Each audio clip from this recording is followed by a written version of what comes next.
நீங்கள் ஒரு பெரிய மரத்தை பார்த்திருக்கிறீர்களா? அமைதியாக நின்று கொண்டிருக்கும் அந்த மரத்துக்கும் நம்மைப் போலவே சுவாசம் இருக்கிறது. ஆனால் அது சுவாசிப்பது கொஞ்சம் வித்தியாசமாகத்தான். பகலில் மரத்தின் பச்சை இலைகள் சூரிய ஒளியை பிடித்து காற்றிலிருந்து கார்பன் டை ஆக்சைடு எனும் வாயுவை இழுத்துக் கொள்கின்றன. அப்படியே அந்த இலைகள் நமக்கு தேவையான ஆக்சிஜனை வெளியே விடுகின்றன. நாம் சுவாசிக்க உதவும் அந்த ஆக்சிஜன் மரத்திலிருந்தே நமக்கு வந்ததாக நினைத்து பாருங்கள்.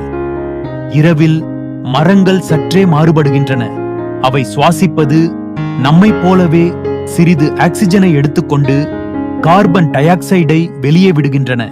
ஆகவே ஒரு மரம் நின்ற இடமே நம்முடைய சுத்தமான காற்றுக்கான பரிசு. மரங்கள் எப்போதும் சுவாசித்து நம்மை ஆரோக்கியமாக வைத்துக் கொண்டிருக்கின்றன. அதனாலதான் ஒவ்வொரு மரமும் நமக்கான ஒரு உயிர் காப்பாளர்.